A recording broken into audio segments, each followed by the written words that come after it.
AM 970 WSTX. Good morning, good morning, good morning. Good morning, Fredriksted. Okay, no, we're not in Vietnam. We're in St. Louis, Fredriksted.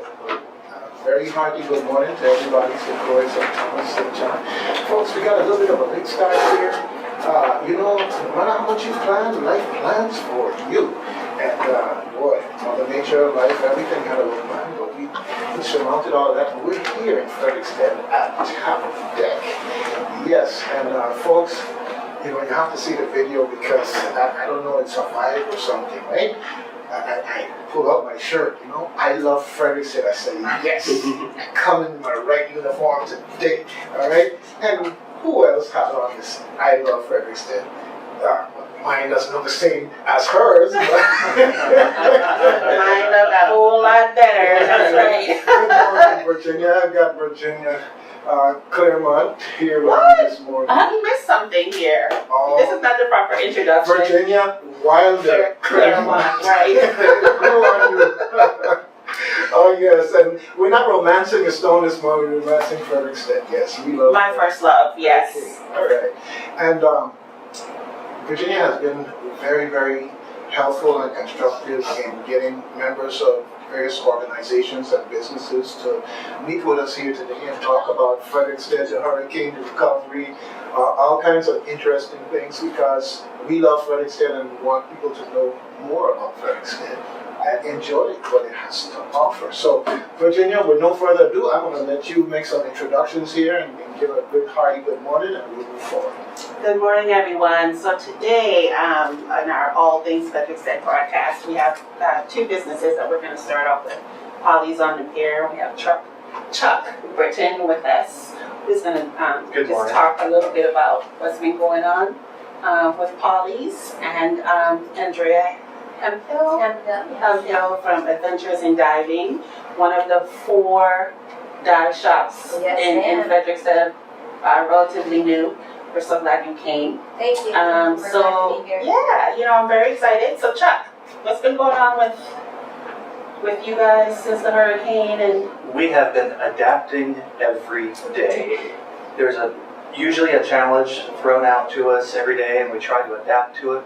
And that's the only way that we're able to get open back up and get Frederiksted going. And just the community of business owners in our little area really banded together to get business going and try to create some kind of normalcy. And we call it the new normal. The new normal, yeah. You kind of been a little mud because it was hard. Because you guys had to open up when you didn't quite yet have electricity and running water, and so we had to adapt. But it was a lot. Every day was so we opened up on October 2nd, so it was fairly early after the storm.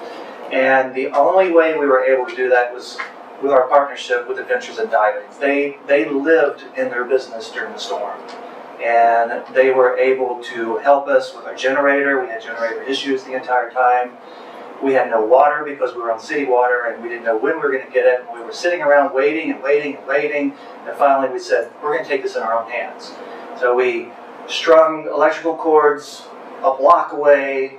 We strung hoses from their cistern with a pump, pumped it back over to Frederiksted, so we're able to do the cleanup in the restaurant because we had storm surge come in. We're able to fill up 5-gallon tanks, and we're able to open eventually and create some kind of community. But we filled up these big 5-gallon tanks so we could wash dishes.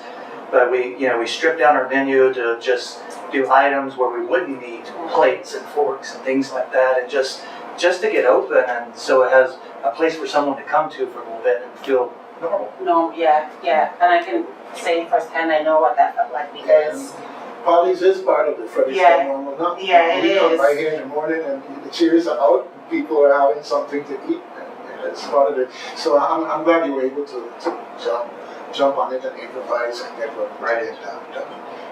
And anytime anybody comes into Frederiksted and drives down the waterfront, Polly's is the stress the stress of being in this situation was so hard, and then on top of that, you're providing the community like you said, like a normal space, and a routine, and a great cup of coffee, so that you can feel like you're not going crazy during these difficult times, and I can't express to you what that meant, at least for me, and I know for a lot of others, just to be able to get some relief, and also the thing is we wanted to get our employees working as soon as possible because they were feeling, like this sense of helplessness because they didn't know what to do. And, they weren't earning an income, and what do you do with your day? Your whole schedule is ruined from your normal life. Mm-hmm. And it was just to get them in there, and they felt that sense of community, even though a few of them don't live in Fredriksted. Most of our employees do live in Fredriksted. And it was wonderful. Everybody, it was like smiles happened for the first time in 10 days, type of thing. And then we would see some of the other business owners around our area who were trying to open up. They would come in and they would thank us, like, get this business going. And, Adventures in Diving is probably the first business that opened up in Fredriksted because they were there. And they had no electricity, nothing. They just opened their doors and said, what the heck, maybe somebody will come in and buy a t-shirt today. I'll do respect. I think Yam Yams. Oh, yeah. And Yam nesters, got it. yeah. And But nesters, tell people, don't be modest because Adventures in Diving, you guys were so critical in, the days after the hurricane. Like, you were here in town, you looked after a lot of businesses, made sure everything, was okay. I only know part of the story, but, It was actually a huge story. With them being on site, our generator powers several businesses in this area, and it's about 50 years old, and it's always on its last leg. In fact, it has died since I hope this you all have happened. a proper service for it. Oh, well, I don't know. But it was very stressful, and they were involved with keeping it running, even though they were not even on the generator. They were helping us run to get diesel fuel because we couldn't get diesel deliveries. They were taking their own canisters up there and filling them up and bringing them in. And they were getting up in the middle of the night and turning on the generator or turning off the generator because we had a schedule. And it was just amazing to have this community of people like this who cared. And I was just, I'm very appreciative of them because we probably would not have been able to open back up without them. I'm just saying that because it was a very stressful time, and I know we've sort of stepped around in the media of a taboo subject of the looting that happened a few days after, and there were a lot of businesses that were hit. Since they were staying in their business, they really protected our community here. And, I was staying in Fredriksted during the storm and walking around and talking with the local people who live here. And it was very frustrating for them because they were saying, the looters who were coming in and hitting these businesses were taking away their opportunity to live more easily here. Because a lot of the people here, I remember a young Cruzan girl saying that she hated these people for doing that because she didn't have a car, so she couldn't drive somewhere to the grocery store, and suddenly all of the Dagos were gone. Now we're basically a food desert when it comes to grocery shopping, and so we have in town we have no grocery store. Okay. Yeah. We've been through a whole lot, events and all that.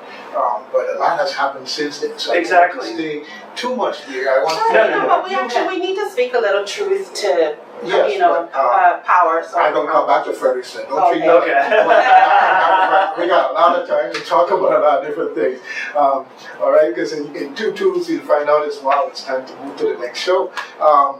But in terms of the recovery effort and the presence of the linemen and other people who are utilized in the cruise ship, which is here in the background behind us, how has the interaction been in terms of police guys? Are these folks taking advantage of these things? Do I need to get the governor to make a state of emergency and send all of them out to do something? Oh no, the cruise ship, the relief ship has been very supportive of the town of Fredriksted.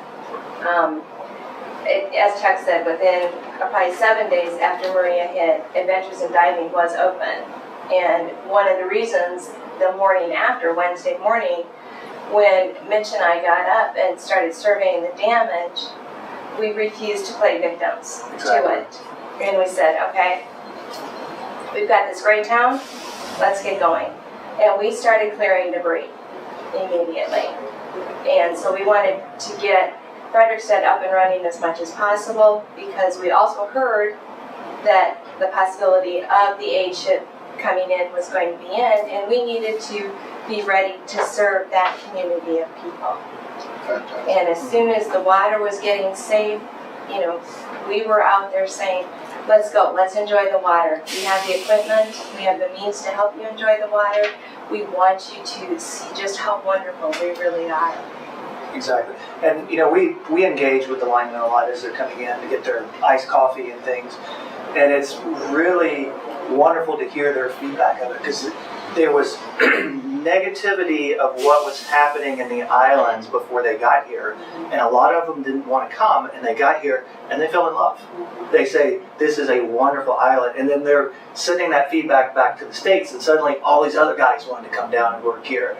And I've met several people who are bringing their wives down in January and February so they can do a little vacation time and get to see the island. And they have been so upbeat, and they're very appreciative of the way that the Cruzan people are treating them, and because it's always thank you and, you know, inviting them in for a meal and something like that. And it's community. It's back to the work. More than workers, your guests. Yeah, and, Exactly. you know, they are astounded at the fact that we're on 100+ days without electricity.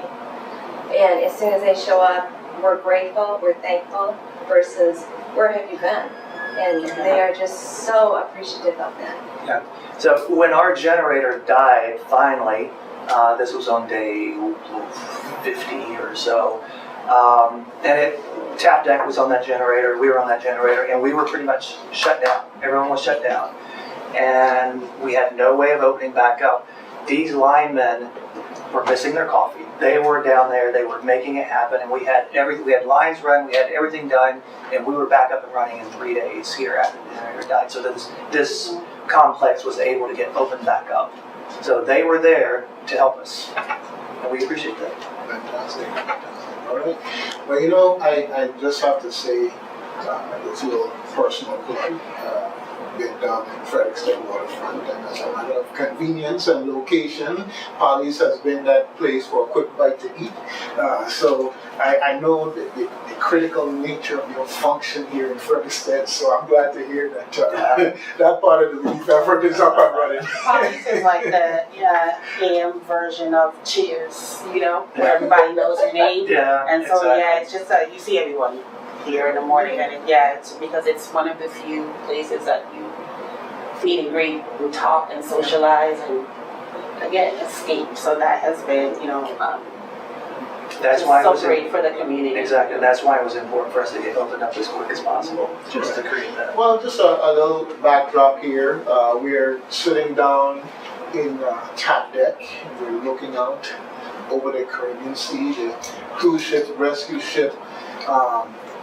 The home for our guests is there in the background. The waters are there glistening in the sun. It's just a wonderful and beautiful scene. I wanted to reflect on that. And it's kind of ironic that we're here at Top Deck and Emily isn't here. So I have to give a really big shout out so she can hear us all the way from where she is now. Thank you, Emily, for your efforts and making Top Deck available for us to do this. And how many months has it been for Tap Deck? Because they opened in They opened in May. in May, right? And already it's a favorite spot Oh, yeah. for a whole lot of folks. Oh, yes. You know, one, because they have air conditioning. Exactly. But good food and great drinks. Yeah. You know, so you know, Fredriksted is thriving in so many ways. You know, it's like we know this hurricane happened, but then you know there's so much opportunity here. You know, and you see, at least to me, it seems like I'm seeing more foot traffic. I know part of it is because we have these linemen and other relief workers here. But it just seems like more people are just trying to get out and into the community and walk about and be more sociable. You know, I don't know if you're finding that or... Yeah, I'm finding there's a lot of people who are coming in because we were hit so hard on this part of the island and coming to see what the damage is. And it's like, you Oh, come and in then here, you come, and yeah. they come in, they're like, wow, this looks good. Y'all done a really good job of rebounding, and Fredriksted looks awesome. It really does. Yeah, we're working hard. Yeah. Well, the whole island, for anybody who came out of their house or from whatever shelter that they had left on St. Croix, the whole place looks 1,000% better. Yeah, we got a lot of work to do. We've got a long ways to go, and we're just over the 50% mark in terms of electricity in the place. Although by the hue and cry, you would think it's only 10%. Right. Those who don't have it are making a lot of noise, as they should. As they should. But Well, we're and thankful and tourists. grateful. Yeah. The tourists that have come through our shop and have kept their reservations are very positive. They are really liking what they see on the island. They're really enjoying their time here. And so it's wonderful to hear that. And the Christmas winds are back, so now we're getting a little, cooler, we've got some sand coming into the west, so some of the beaches are coming back, so things are looking good. I want to say, just for context, right, that Adventures in Diving, it's one, you've been here for a year? 2 years. 2 years, okay. Time flies, right? Right. So you've been here for 2 years, and I thought it was 3, but I found out today that it's one of 4 dive shops in a square block, and they're all busy. Yes, we are all busy. I'm glad to hear that. Right. Really, really glad Yes. to hear that. So that means people are coming and they're enjoying diving and they're enjoying the beach and snorkeling. And, And we all carry different product. And so we offer a wide variety for the person that needs to do something. Explain that to me. So just for me, because I don't dive. Right. When you say different product, what does that mean? We all carry different brands Mm-hmm. of mask and snorkel. Mm-hmm. We carry different brands of clothing, different types of clothing. So there's a wide variety here for somebody that wants to do some shopping. No, Needs to pick up that last minute gift. or may have a preference for a particular dive gear or. Yes. Okay. Well, we have some other guests that are coming in a minute. I see that the Caribbean Museum Center for the Arts is here, and I believe we have Sunset. Now this is Bruno. He's going to tell you what he's doing. It's Okay. a little surprise. So. Okay. But the dive experience, what's the most popular, what's the thing that we do most for people who want to go diving here in terms of where do they go, what type of... There's actually a couple that are really gaining popularity right now since Maria hit. One is the 2-tank boat dive to a variety of sites out here on the west end, and the other is the Pier, underneath the Pier. The Pier has always been a popular location. It's known worldwide as an excellent macro dive, and I've been fortunate enough to be under there weekly and watch the progress, and it is making progress. The wildlife is starting to come back. For those that like to find treasures, the dives, whether you're on the boat or under the pier, have been an excellent opportunity for that. And so they're just finding all kinds of really cool stuff under there. Well, I had to answer that question because I also don't dive, but I read enough about it. But in terms of what folks look for when they come here, I'm so glad that you could share that with us. And hopefully it's gone on over the years and folks are making reservations just as we talk. All right, fantastic. Thank you guys for coming. Thank you. Thank you. Thank you. Beautiful Fredriksted. Thank you, Virginia, for putting it together. Of course. I love Fredriksted.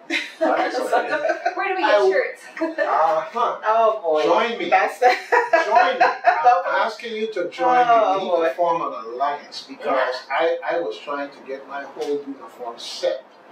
But certain people... It was a limited amount, you know, so there's a limited edition. We're going to have to work on that because everybody who sees this shirt says, where can I get one? Yeah. All right, so I know dive shops that like to sell some. Then There you go. you know what, Polly's too. So Exactly. we'll do that. Okay, I'll get some, I promise. All right. thank you for All right, joining my thank you. alliance and twisting her arm and her toes and her fingers. Putting me on the spot. All right, good. All right, well, we'll go ahead and bring in some other guests, and I Thank you get very much. my engineer here to give me a couple of minutes of music, and we'll be right back in a second. Okay. All right, folks. You heard it here first, straight out of Fredriksted. Yes, you're on Reflections with Doug Canton. You know that silly guy, sometimes serious guy. You know, the guy that have a thing with bridges, especially the negative ones when there's a positive place to go on the other side. Okay, so we're here at Top Deck in Frederiksted, and we've got various guests that we're talking with. And right now we've got Blaine Claxton, Freedom City Vacation Rentals, Tralice, Bracey, and me and my Cruzan way of pronouncing it. I deal with Tralice all the time. She said she'll take it either I way. answer to it all. Tralice, Yeah. Tralice. Okay, Bracey from Curtin Museum Center for the Arts. And Michelle Allison of Susan Mango, a new business here in the courtyard in Frederiksted. And I want to let you run with it a little bit here in Virginia, and while I take care of a few things. So so we're gonna start with Mr. Blaine, who everybody really knows as Bruno, right? Who acquired some new property in Fredriksted and updated it, and it's now a new vacation rentals / apartments. Yeah. And we're so excited about that. I, in particular, it used to be what was The it? Suarez Suarez Apartments, and the mall section. Yeah. I forget the name of the mall. It had a The little mini Lemar mall. Mall. Lemar Mall. Yeah. And so you took that, you bought that, and Yeah. you made it you did a makeover. And tell us some more. A complete it was a lot of work, I must say.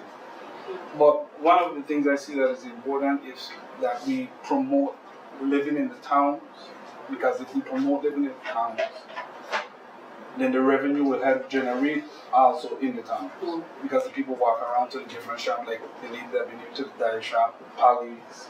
Susan Mango. Yes, but Susan Mango, the new. Yeah, right. Yeah. Right. So I feel as long as we promote a lot more people living in the town, a lot of revenues will start to generate, especially in the town of Frederiksted.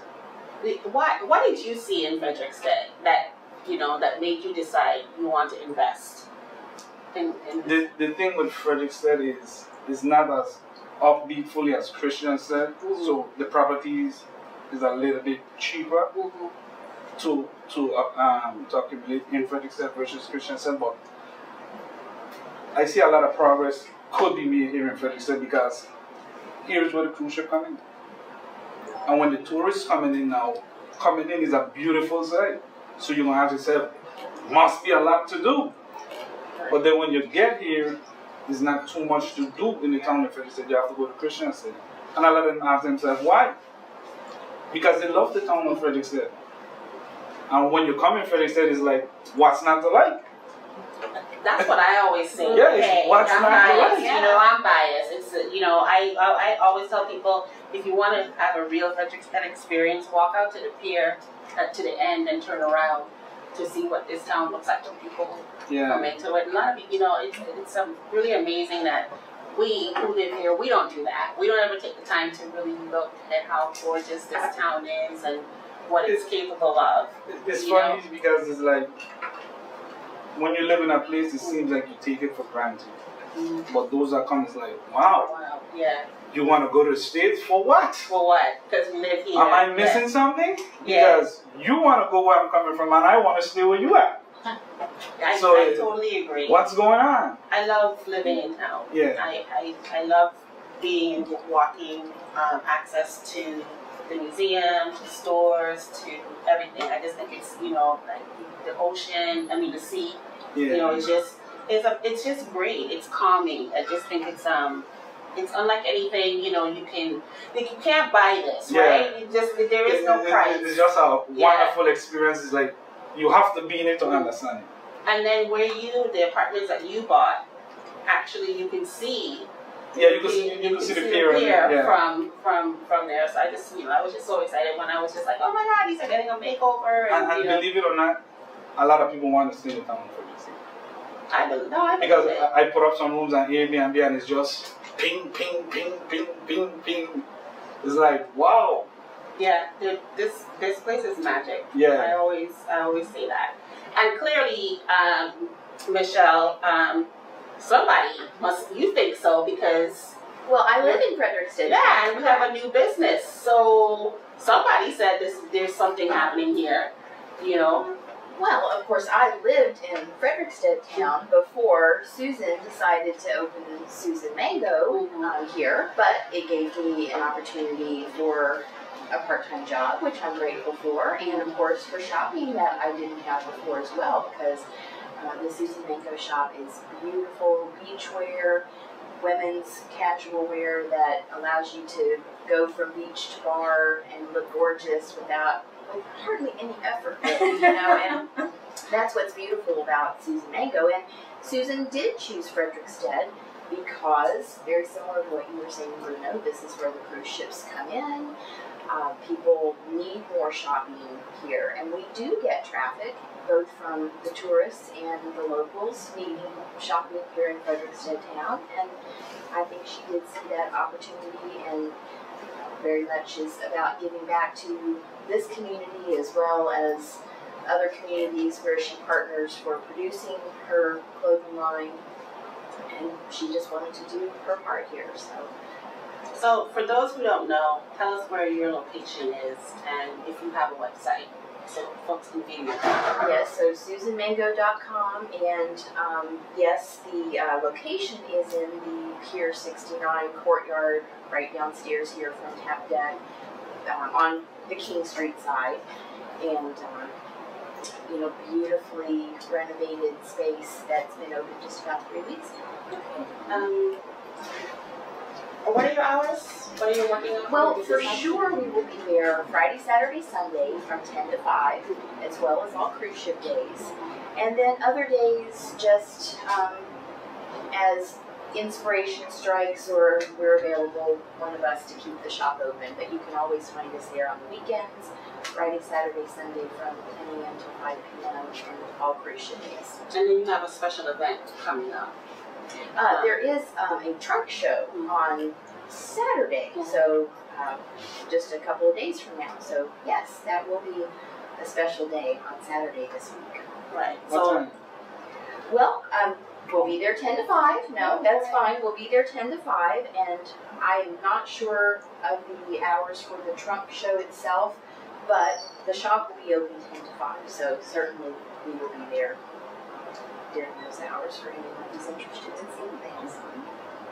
Why are you asking what time? You plan to go and get some stuff? Well, you should be. I mean, Well, you know, we in the town of Fredriksted, we're family, so we have to support one another. Exactly. That's important. Exactly. And so everybody could have known what time to What come. time? Yeah. And I saw it on Facebook, so if people went to your Facebook page. that's right. someone Facebook is posted also, it. in addition, really probably even more so than the website. The Facebook page, you're right, is a very good way to follow what's happening. So the trunk show times are on your Facebook page. Yeah.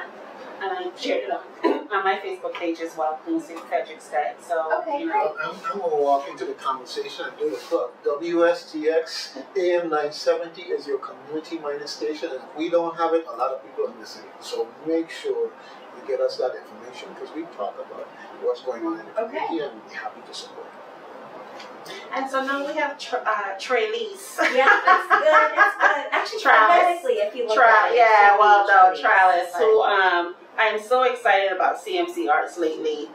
The things that you guys are rolling out. Like it's growing and you're becoming more involved in the community and with the schools, and I see all these really cool workshops that are coming out. I'm like, I know, it's yeah, exciting. it's exciting. It's Yeah, exciting. yeah.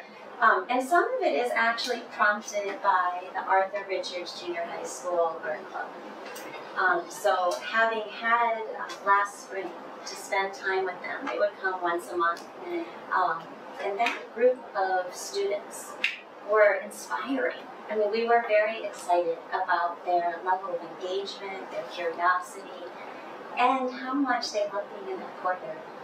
And I understood it because the first time I walked into CMC Arts Courtyard, you feel transported. It's like this secret garden. It's a really beautiful space. Yeah, when people ask me what's my favorite space on this island, it's the CMC Arts Courtyard. Yeah, They created a really beautiful space. And our goal the board is sat down, and our goal is to try to engage all of the schools in Fredriksted to have their children understand that that space is there for them.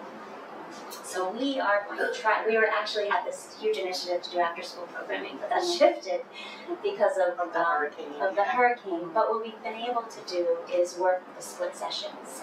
We haven't been able to engage the elementary school level yet, but high school and junior high are participating in programming in the morning and afternoon with our artists in residence.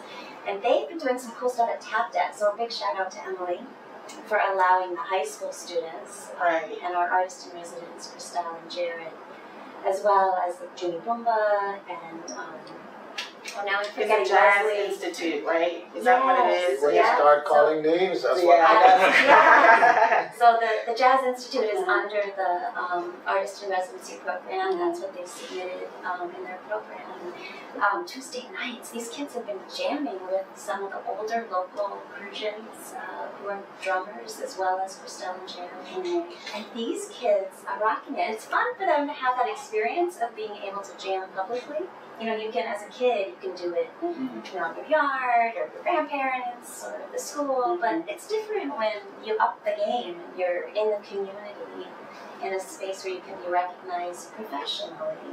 And these kids are amazing. They are amazing. Yeah. Have you heard the Central High School Jazz Ensemble? Yes. They're amazing. Yes. Those kids are so talented. Yeah, we were only able to work with Complex because of the timing, but we're hoping. So Gerard and Frandelle are working on garnering funding to continue this project of the Music Institute for next month. And at that point, if they get enough funding, then we can try to bring more students. But outside of that, what I've been noticing is that you're doing more even, and then your workshops. You're starting to have more evening. Yes, Sarah Lee Hayes is doing some poetry classes, which have been great. And you know, it's funny, some of it is just simple advertising. We've been able to advertise our programs in the Avis, and people are more aware of what's going on as well. So some of it is just communicating with your community. Right, and reaching out, because I think, you know, I sometimes see people like sort of looking in, but they don't walk in, you know, and I'm like, it's your space, claim it. Yeah, you and I did talk about that at one point, and we heard it, and some of it, honestly, too, is that it's all volunteer based. We now have 2 employees, but that's just recent, like within the last 2 weeks, and so you can only make what happens happen through these volunteers. Right. You are phenomenal at garnering, getting volunteers together, so it's a lot of work. It's a lot of, it is a lot of work. Yeah. You know, I hear all of this catering to the younger crowd. What about the young people? You mean like the people like you? Yeah. Those tall young people, yes, yeah. Doug, we are going to get there. We are going to make that happen. And last year we had some life drawing classes that were prompted by 2 artists in residence who had come back, Melissa and Doug. They were artists in residence before I was involved in CMC Arts. And with that said, CMC Arts has had an amazing amount of programming through the years. But they did some life drawing classes, and there were a lot of the Arthur Richards parents, students, who were like, oh, we love to draw. You know, part of why their kids are in art classes. Speaking of which, we need to make an appointment because we have that whole exhibit that you folks have. I have hundreds of pictures that need to be cleaned. Do something with in the process. Yes. But definitely, thank you for what Caribbean Museum Center, the Arts is doing. Continue on. Thanks. Just one final question. There's a, I forget the member event that you have every yes, is it Thursday, Friday? Oh, okay. So we're not doing the second Thursday anymore. Part of what we found is we weren't really getting a turnout, and we decided we would focus our attention on having like a big opening So Okay. we have music and food, and we would do the advertising and make that happen. Okay. Our next opening will be fun. It's John Jones. My And- favorite. My Yes. favorite artist on this island. Yeah. So Yeah. we'll probably do an opening and a closing for John Jones. And what's the date of that? His is January 5th is the opening, and the closing off the top of my head, I want to say is like February 6th, that first week in February. So we'll only be up for a month. And because of the hurricane, we had to shift our schedule. And he unfortunately lost a fair amount of his work. Yeah. But it's an extraordinary ability to kind of come back and create more work for this exhibit. So it's the day before the Three Kings Day Parade. Right. And that's a great date to choose, actually. Oh, good. To create some Okay. excitement in the town, you know. Yeah. Okay, we It's were a little like, but we wanted to just get it going, Mhm. and we wanted it out for Three Kings Day Parade. Mhm. So, but if you are a member of CNC Arts, an individual membership is $40, and for students it's $15. For college students, it's a great deal because for Three Kings Day Parade you have access to CNC Arts, and there is a barbecue where your meal is included. So I don't know about you, but when I've been at Three Kings Day Parade, it's really nice to have a place to just kind of get out of the shade and take a break and then go back up. So I've been fortunate. I've always lived in town. Well, often parades on King Yes. Street, so I could just look out from my out. balcony. But Bruno's apartment looks right into your court. I mean, his apartment building looks right into your You courtyard. know, Bruno, I've been watching the progress, Yeah. and it's exciting. It is exciting. So to you work see with the Miss shift. McIntosh? I Yeah. do. Yeah, I do okay. with Daphne. Yes. Yeah. And, But you all have a little apartments there that you all rent too, right? You know? You're right, Bruno. You didn't Yeah. mention that, right? Yes. So in addition to that, you also do the Airbnb. Right. One of Go ahead, I'm one of sorry. our board members, Monica Marin, initiated us having our apartments on Airbnb, and so you can go on Airbnb, and it's called the Artist Studio Dream Apartments, and they're And they're reasonably gorgeous. priced. They are gorgeous. Yes. Yeah, they're gorgeous. A few of our apartments got damaged due to looting, but we are in the process. We have 2 that are available right now, and one of the third apartment, our artist in residence are in. So if people think that there are no rooms, you know, in Fredriksted, they are. There are plenty, you know, we have available rooms. So when you come to St. Croix, you can stay at CNC Arts Yes. or Freedom City apartments and vacation Vacation Rentals, right? Yeah. Thank you guys so much for, And we also have Carrie too. Carrie and Bruce, Carrie and Randy. yeah, she's coming. She's going to be here. I must say Carrie and Randy. They're everything. They It's are everything. speechless. Yeah, they are everything. Those 2 are Unbelievable amazing. helpful. Yeah, They are. yeah. They're at CMC Arts Yeah. always. Always. helping. They're Yeah. totally into and so about Fredriksted. Like, it's just so amazing. As You know? soon as you get in front of Carrie and Randy, you immediately feel like this is family. They just Yeah. give you that home. Speechless. Yeah, no, Speechless. and actually just the other day she called and said, someone wants to rent through us, we don't have any vacancies. Yeah. Is CMC Arts Airbnb available? So that kind of support and networking will make us all stronger. Yeah. Yeah. And that happens a lot in this community, and I'm super, super grateful about that too. It's because we share. You know, we tell people where to go, we help each other out. We say, I don't have it, but check so and so. And I've seen, like, I get calls too. I'm looking for apartments. Where should I go? And then I, you know, direct to, and then they sort of spread the word. So lots of love, you know, happening in this community. It's an exciting time for us. So, Mr. Canton, so Yes, can we transition to a commercial? Yes, we're gonna go to break in a minute here. We have much more coming your way here today, folks. We've got some more businesses, but we've also got SBA in the house, because we've talked about a lot of positive things here in Frederiksted, but we also know we've been through some hard times here in Frederiksted, and SBA is one of the Yeah, resources. and they seem to know all of the businesses. Everyone that has come in, they're like, "Oh, good to see you again." I'm like, "What?" let me tell you the secret, right? They go everywhere. You know, and here I was playing hooky from church, and my son comes home and says, "Hey, I know that guy. I have the video and I'm editing the video. I know that guy. He was at our church. They have been everywhere. I've been everywhere, man. Yeah, they have been everywhere. All right. Okay. So, Josh, in a second here, you can give us some transition music while we realign our other guests.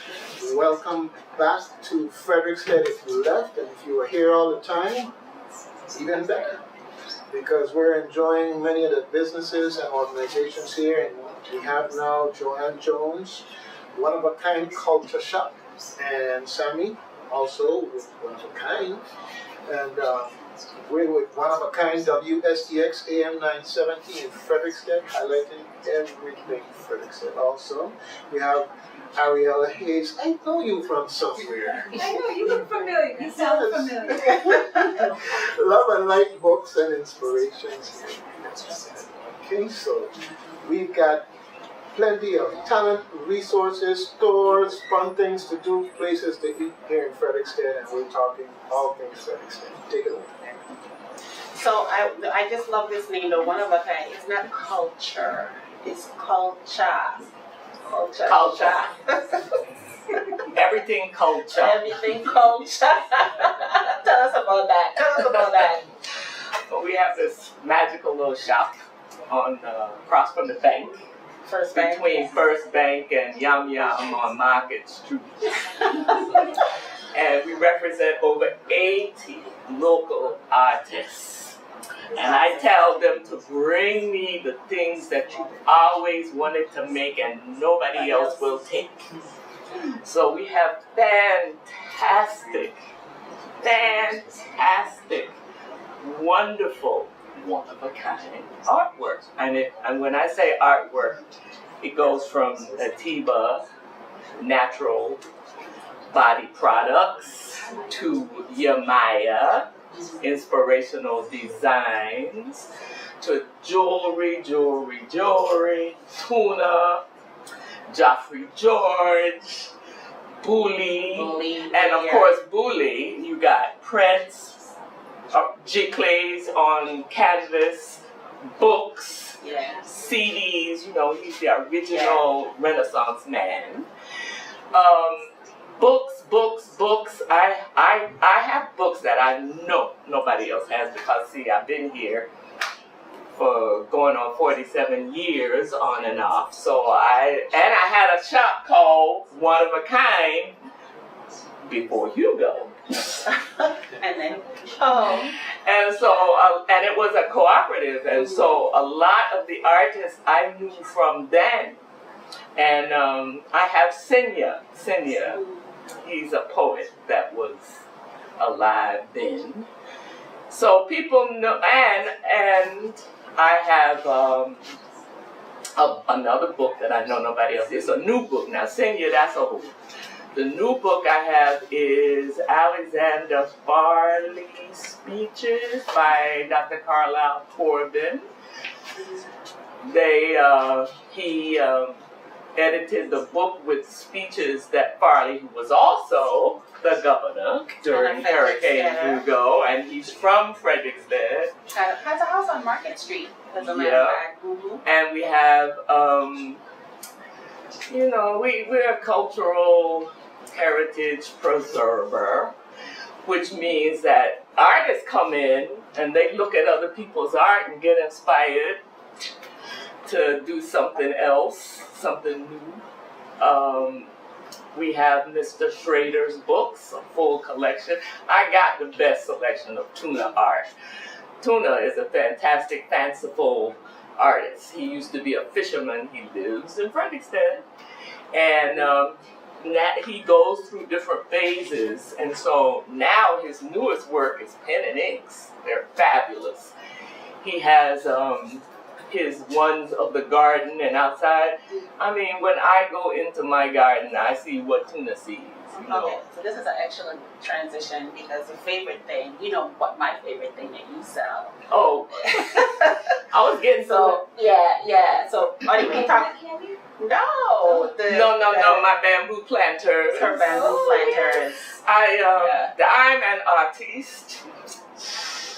So She does these bamboo planters that are just so amazing, you know, and she cuts them out and puts a little soil and stuff in them. But one day she came up to my apartment building and she says, I recognize that. Who lives here? You know, because the bamboo planter is outside on my door, you know, so, and I was like, and I know that voice.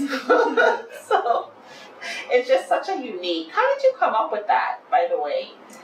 When I first moved here in 1969, in September, and got pregnant with my son, didn't know too many people because I had just moved here. People, and then he was born in July. People would give me little cuttings of this and that, you know, and I'm like, I'm on an island. I do not want to put them in a plastic bag, but a plastic pot that's going to last forever and degrade the environment. So I asked a friend who lived up in the rainforest, any bamboo up there? And he said, yeah, man. So he cut me these pots. You cut it at the joint, you cut a little space in the middle, and that's how I could start to put a little fishing line on it, hang it up on the gallery. So that's what kept my sanity while being a young mother. I was 23. I'm the baby of my family. My mother and father are both babies of their family, so I didn't have any experience with babies. And here I was in the far reaches of the U.S. territory, the eastern whatever. And but my grandmother was a gardener, my father was a gardener, and as I was growing up, I saw how they found peace in their garden. It wasn't so much about what they were growing, it was about what the garden provided for them. And so I became a gardener. And I made these, and then when I was a kid growing up, my mother had this little artificial bonsai thing in a pot. And I used to sit in a rocking chair and look at that. That's nice. And my dad was a minister, so, you know, when people died or was sick, they gave them little container gardens. And so that was in my head. And then as I got older, I saw these books about ikebani, Japanese flower arranging. So I just love, it's biodegradable. Bamboo grows right here on this island. And it's a grass, and it gets to be very strong, and I put my little arrangements in it. I get to be creative, and I sell them. How I teach yoga. It's another thing I do, Joann yoga and Tai Chi. And my studio is in the courtyard behind what used to be Harbor Lights, is now Tail Inn, and it's across from Vado and Yucca. Next to the EDC. Right next to the EDC, right next door. Yeah, right next. And so I have this fabulous courtyard, and that's where the parent plants live, and we do yoga on a stage there, so that's like heaven. And I cut the bamboo and make the little plants, make the plants there, and then I sell them at my shop. You know that EDC, though, this is off topic, but where the EDC office is now used to be, that's where I went to Head Start. In that little space, and it's now transitioned into, that was a Head Start when I was Up on the top? on the bottom. Wow. Yeah, and you know, we would walk over to the park and stuff. That, you know, I'm telling you, you guys have no idea. Well, Joann does what Fredriksted was like, but yeah, kids used to go to Head Start in town. You know? I love that. Yeah. The playground right there. The playground is right there. We walk over in a little group and go on that slide that's still there. It's still there from when I was a little girl. Yes. And everyone I know has fallen from the top to the bottom, you know. But so we're transitioning over to you, Ariela, who everybody knows because you also do a talk program on but you have this amazing, so around the corner from One of a Kind Culture Shop. In the same powerful block. In the same powerful Yes, block. that is a powerful block. That is I love a very it. powerful block. Yeah, absolutely. It's love and light books and inspiration. Yeah, and you have some really unique things as well. Thank you. And it smells beautiful in Yay! your space. Yeah. So, how did you come up with that? And thank you for choosing Fredriksted, because when that space was empty, my heart broke, you know. And then I was like, oh, we have another new business, you know. And every time a new business shows up in Fredriksted, you know, it goes up on my Facebook page, because I'm like, we're not dying, we're still here. No, Fredericksted's not going anywhere. Well, good morning, everybody, to all the listeners, and thank you for, allowing me to come on today. It's an honor, of course. And, wow, let's see. I grew up here, grew up in Frederiksted. My whole life, I've never lived east.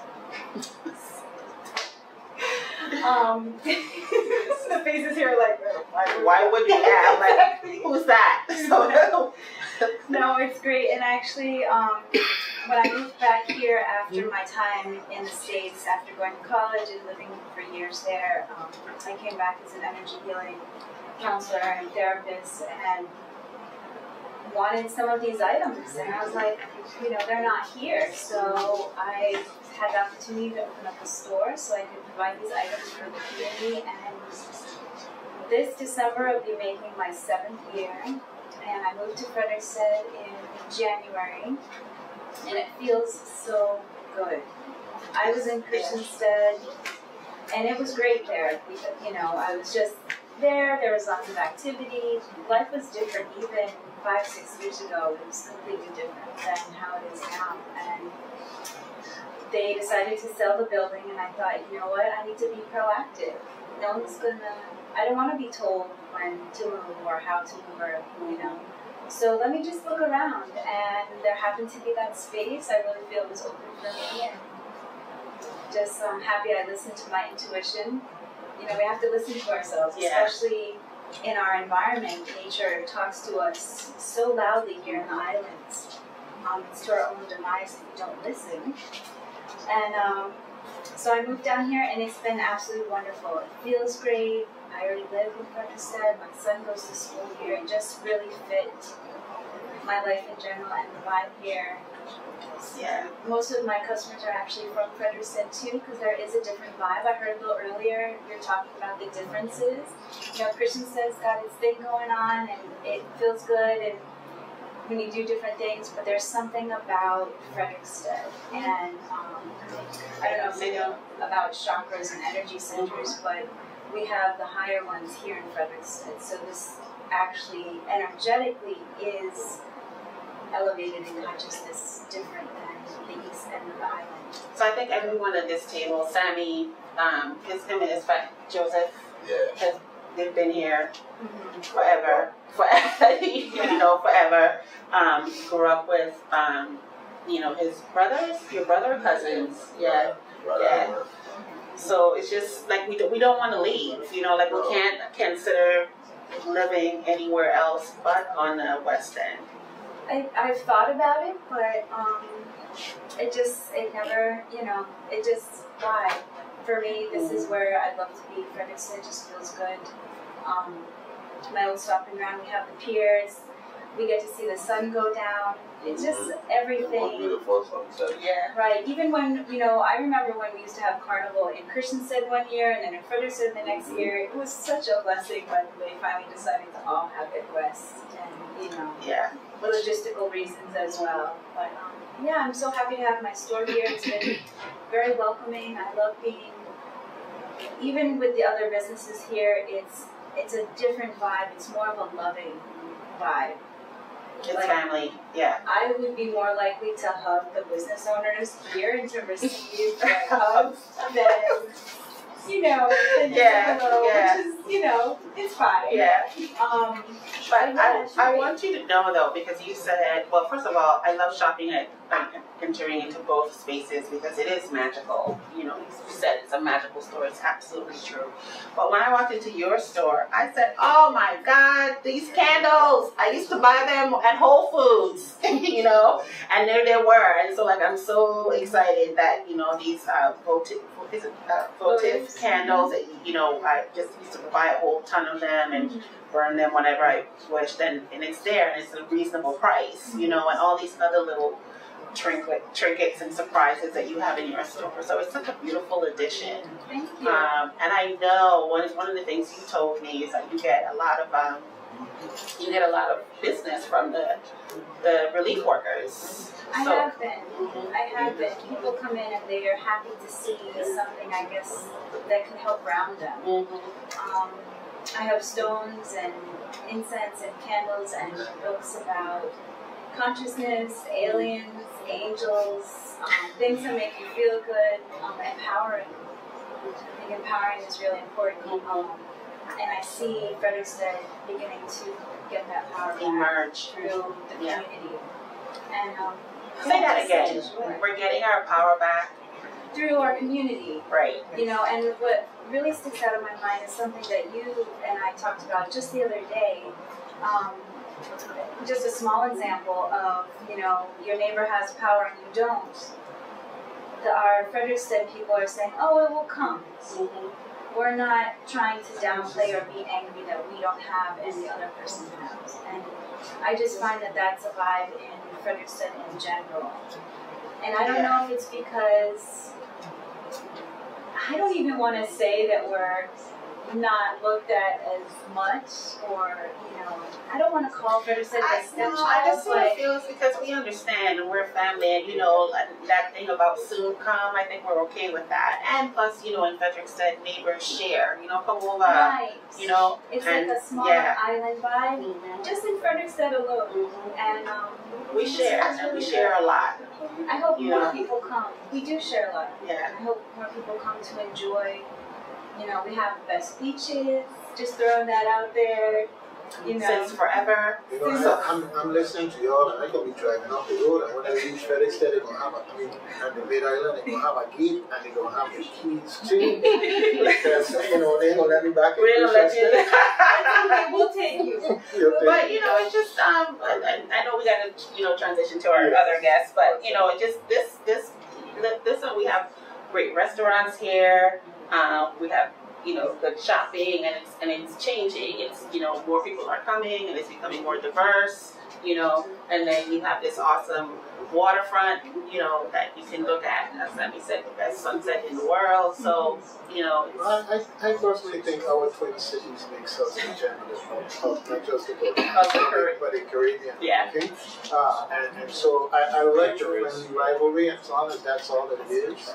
Because hey, this is an all things Fredriksted show. You know, don't pump up this I place. love the uniqueness of both towns, and sometimes I need to go east and get a little of that vibe, and you know. Well, you know, it just feels so good here in Fredriksted. the one thing I would tell you is that for those who we're here talking all things Fredriksted, and yes, my mom's side of the family is from Fredriksted, and my father's side of the family is from Salah's fancy area, but back in the days with no cell phone or whatever, they found each other, okay? So there's more than hopefulness. There's plenty of good things for us together as twin cities. All right, good. Well, we've got some other folks we're going to be bringing in here in a few minutes. I just wanted to take a quick minute to talk some more about Top Deck related in a roundabout way, but lyric sales. You know, Emily has two businesses that I know of. One is Top Deck, and the other one, of course, is Lyric Sales. And I have a document here from her, a little flyer. They do their sunset sales, private day sales, full moon sales, werewolf tonight, stargazing sales, and they're going to have wine, food, and sales also. And hey, want to get married on a boat out there under the full moon? We'll do that too. You go, Emily. When you're done, I just wanted to say one. Okay, and yeah, so it's lots to do in Frederiksted. Plenty of fun, food, friendly people, and I'm really glad that we had the opportunity today to do this conversation, and look forward to doing some more in the future. Spread the wealth, let everybody know what's going on in Frederiksted.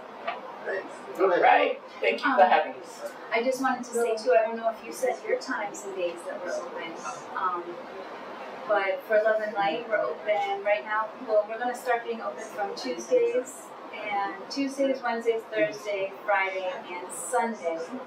And that's going to be from about 10 a.m. to, I would say, 3 or 4. And up until Christmas, we'll be open every day, Saturday and Sunday. And there's also a space next door, so if anybody is looking for a space to give a healing or get a massage or to have a workshop or a meeting, let us know. It's called the Shared Space, and I'm so honored to be able to work that too and create a space for the community to get together and communicate and talk. We need to do more talking to each other and see how we're going to make this whole thing work. So. We're open, normally we're open Monday, Wednesday, and Friday from about 10 to 6. But for Christmas, we're open every day. And we've been staying open late because of the first step. We improvise. Whatever people want, that's what we do. Right. All right. Service. All right. Kulcha. Or you could call us. I live in Fredriksted. I do yoga in Fredriksted. I have a shop in Fredriksted, so I'm never far away. My number is 340-220-2403. That's a cell phone. It's AT&T. It actually works. And you could call me anytime if you happen to be coming down. I have no problem meeting you at the shop. And Sammy opens for me, so I'm an old lady now, man. I can't be open all the time, but he's there. Yay, it's Sammy. Yeah, he Woo! was there yesterday. Yeah. All right. Great. Thank you. Thank you so much. Yeah, folks get so comfortable here on St. Clair. Next thing you know, you see them exercising crucial time. I see these folks here with these vacation rentals. They like they vacationing more than they're doing rentals and just strolling here. I'm not going to call any names right now to protect the innocent, but it's good to see that face in place. So, okay. We're going to take a quick break here, Josh. If you can hook us up with a break so we can transition over and bring in some of our other guests so we can continue this wonderful conversation. All right. Okay, folks, we're back here in Fredriksted, WSTX 970 AM, your community-minded station. Yes, all things Fredriksted, out of top deck here with a beautiful view. The sun is up in all its glory and shining on that sea, and it's just like a wonderful sight to see. So you have sunshine, the sea and the sand, all that good stuff. Yes, but it's special here in Fredriksted, especially when you've got good people surrounding you. And I've got plenty of good people here with me today. I'm here posing next to Virginia, both of us wearing our I Love Fredriksted shirt, and has suddenly come in such great demand. Yes, join the throng, okay? She's like, I want my Frandelle here is saying, I want mine. You can get it. We're gonna have a new set. I'm gonna have a new set, I promise. All right, and it'll be an inspiration for everybody else. You'll see that I love Christian Set, I love Monkey Jew, I love Set From. All right. Thank you. Okay, good. I tell her I go drive up to that gate to cross over into Christian Set and we'll change the locks up here. So keep it up. All right, Virginia, take it away. Oh boy. So you know what? I have to say that I thought we were co-hosting. But that didn't seem to happen. Doug just left me, right? Just left me. So with me, around the table is Kathy Tiddart with Caribbean Breeze. Thank you. I just went blank. Baby, yeah. For the last 3 months. Caribbean Breeze, and who we mentioned earlier is you and Randy are everything. We literally said that on the radio. You're everything. You guys are amazing. We're feeling it, man. Yeah. You are everywhere too. And Frandelle Gerard with Chant and. What else are you doing, Miss Lady? Because it seems like you're doing a lot lately. Facilitating donations from the Fascination. They've been continuously donating to the community, and So we're helping get things in the right place and to the right people. And what else are we doing? Training program. Yeah. That's awesome. So we can talk about that. Yeah. And And then we have Kevin Nelson from the SBA, who seemed to know everybody in St. Croix now. No longer needs an introduction to anybody, because everybody that walked in here, you seem to know. Welcome back. Thanks for having me. And my first love, Fredriksted. This is the first place where I came and stayed. So again, this was my first introduction to St. Croix and the Virgin Islands. So again, it's a special place for me as well. So glad to be on the show. Yeah, man, this place is awesome. Once you go west, you can't go back. But, you know, I was going to say something else, but I checked myself. Because we love our sister Yes, we city. love our sister city. Okay, Yes, all right. yes. I'll take my licks on So, That's all right. But yeah, you let Frandelle off easy, man. She making sure the Danes are fed. You hear that? Oh, that. We have the Danish Emergency Management No, Force not coming. that. No. Oh, yes, I just yes. mentioning them. Yeah. And they came in here and they helped out Oh, yes. in various corners and in a big way. Like they took ownership of certain problems and just created solutions, okay? So in that sense, Frandelle was challenged and otherwise inspired and decided that she would show them up. So No, actually we worked, you know. we were able to get them to do their very last job at St. Paul's Schoolhouse Power Shop. And they were like, oh, we're leaving Wednesday. And they were finished, I think, Monday. We finished it up. So, yeah, we were really happy that they were able to squeeze that in. Yeah, but I just talking about the fact that you making sure that all of Denmark will get calorie this weekend. Well, at least 25. There's a school that brings young people in here 3 times a year, and they stay for usually 2 months, and include, a big part of it is volunteer work.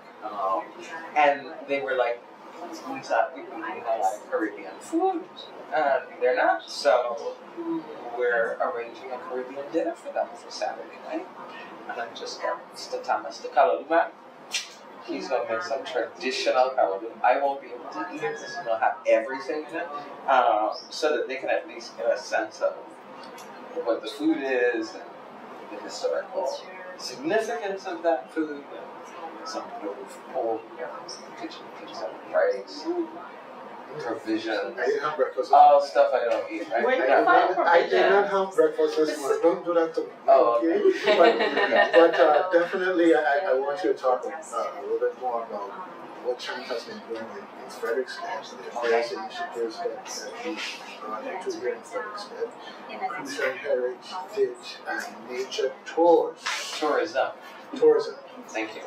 Well, we've been around for a while, and here, based in Frederiksted now for 9 years. We've recently relocated from the Merwin Courtyard over to a building on was technically a Queen Street address, but it's really on Customs House Street. It's the blue building, it's the purple building, that's the best way, across from the huge giant K-Lock tree. You can tell your life on the same Yes. place, okay? Because we know all that now. Exactly, and everybody knows the purple Tell us a building street in that we're in Frederiksted. trouble, but give us a lot But Customs House Street, between King and Queen. Chant has worked consistently to train tour guides and tour operators and interface with the cruise industry and tourism industry in general. We are actively putting out the call. I need 20 tour guides, new, additional to what we already have. We have a cruise ship that has decided St. Croix is going to be on their calendar for the rest of the season, the Viking, and they include one tour for all of their passengers. So we have to be ready to provide 500 to 700 people with historical walking tours in Fredriksted. So anybody who's interested in being a tour guide, we're going to be doing the training in the next week and the week after. My number is 340-277-4834. we'll train you and get you out there working. So we're getting ready to do that and accommodate them because they really wanted to come to St. Croix. They've been coming, but not doing any excursions. And if we can't offer that excursion, they won't do any others. So by us saying yes, all the other excursions are now available to their passengers. So their first call is early January. I want to say the second week of January. We'll get to a date. So that's our big initiative for the industry. We're partnering, of course, with the Department of Tourism on that. What else are we doing? Oh, we launched the Free Gut project this summer, which is funded by a grant from Art Place America. And we've identified half a block of buildings in Free Gut and Fredriksted that we are working with the owners to restore, and we are training young people to do the work. So we began this summer, and when the program was over, we transitioned to cleanup, which was, of course, just weeks before Irma. And then Irma came, and we had a little bit more cleanup, and then Maria came. And so the young men, oh gosh, yeah. And so the young men have been working consistently. The new building needed work, so they've now mastered making traditional shutters by hand with that means no electric tools. They're doing it the old way. And when they're fussing because they're an 1/18 of an inch off, we're really happy. So as a result, we're now partnering with the museum center to help replace the shutters and doors that were damaged there. And we've got a couple other people that have reached out and asked us if the young men would be able and willing. So, the idea is to train them, provide them with entrepreneurial training as well, and really get them into the workforce. So so that's really exciting. I just came back from Denmark, where I was invited along with a number of Virgin Islanders to participate in a closeout conference that focused on coloniality and the relationships with Denmark and the former Danish West Indies, now the West Virgin Islands. And as a result of that, we're looking at carrying on some more partnerships. Do I need to talk about all the partnerships? And then there's a group of we coming back, young people. We're going to have more opportunities for this conversation because chant is a subject by itself. So not that SBA. There's another SBA, Society of Black Archaeologists, and they're here, and we're doing some work with them. So it's exciting. Fantastic. Okay. And Kathy, you were with us the last time we were here in Frederiksted doing our on-site broadcast, and I'm so glad to have Caribbean Breeze here with us, Vacation Rentals. And how did Maria, or Maria as we say now, treat you? I have to say, I got to give kudos to Tony Ayers because he built some strong buildings. He, back in the 70s, started redoing his buildings in town. I think he had at least 8 or 9 of them. We lost gutters, and that was pretty much it. We took on a lot of water in the lower units, especially after we lost the gutters. Our ancient tamarind tree is down, and that breaks my heart. I'd love to find a way to save it, but it's so big and it's in the middle of the courtyard, and we just don't know. It's right now leaning on what's left of our shed, but the big stone wall that was around the property, was originally built, is holding the majority of it up. And then we had a banyan tree in the back alley that had caught the top. So the banyan tree straight up and down, the tamarind is literally like this. You could walk up the tamarind trunk and walk out on the branches. And it's in full, the resilience of not only the island people, but the vegetation here, within days it started growing again. So we're kind of watching it to see what happens, and my neighbor, their family have owned the property behind us for a long time. She's got to be in her 80s, and she said she remembers that tree from when she was younger.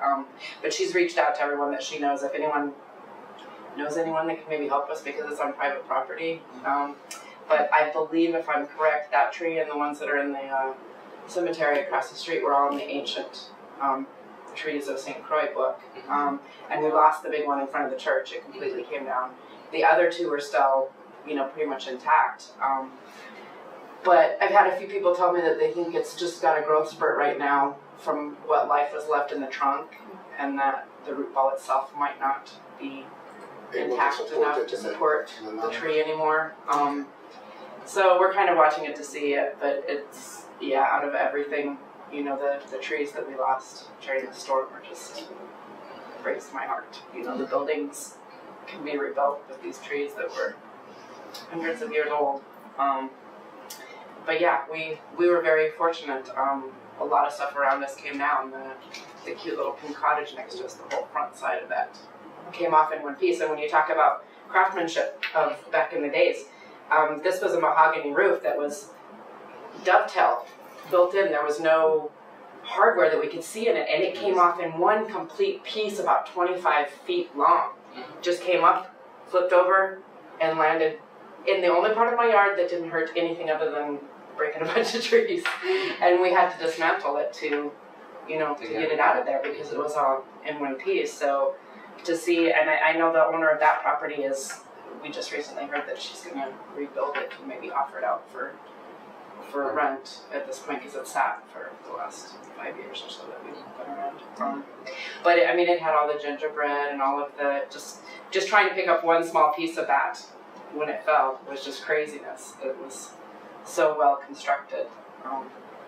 So that's really exciting that the kids All right. are learning. To the listening audience out there, you're listening to WSTX AM 970, your community radio station, and this is Reflections. We're here in Fredriksted out of Top and watching the time, and we're usually on from 8 to 10, so we're kind of in our last glow of that portion. Kathy gave us a good segue, though. Good segue, because now we've got the man on the street, Kelvin Nelson. I call him that because he's a I've been everywhere man. All right. Yeah. And so we're going to talk about SBA, but the good thing about what we're doing here, and Josh, is that we're going to keep going. I know that at some point in time they might have to phase in another show when the host comes in, but we're going to keep going because all of what we're doing is going to be put on YouTube and it'll be on Facebook so that you can go back, review, enjoy, and otherwise hear what has to be said. Also, I just want to put folks on notice there was a workshop this past weekend at SBA and FEMA, and that is also going to be placed online, as well as the previous shows with SBA that were done at WSTX online. And I want to tell you that almost everything, 99.99999% of everything you ever wanted to know SBA is on those videos, all right? And there's plenty of humor and plenty of wit, so it's not boring watching and listening. So if you don't get something now, if you didn't get it yesterday, it's there online on YouTube. Just go and catch up. So, Kelvin? Good. Well, again, thanks, Doug, and thank you all. Fredriksted is, again, for me, special place because when I first touched down, I actually stayed at Sandcastle on the beach. So the first place I stayed was in Fredriksted, and of course, you cannot help but to fall in love with Fredriksted. Some of the most beautiful sunsets I've ever seen. Just right there, eating right there at Sandcastle. Again, just a very, very beautiful experience. And for me, coming to St. Croix initially, flying over, it looked apocalyptic in terms of 60 days ago. A lot of the things that hadn't been done yet, Lyman hadn't actually gotten here. A lot of down trees, a lot of telephone poles, just a lot of things, and didn't really know what to expect. I really did. When I touched down, first thing they said, well, you're going to have to rent a car when you get there. So I get there, get here, and there were no cars available to rent. My cell phone didn't work, so I could not get in contact with my lead communications officer. And so I'm like, this is going to be interesting. So I did not know I was going to have to drive on the left side of the road. So again, there were a few firsts that I was having to deal with.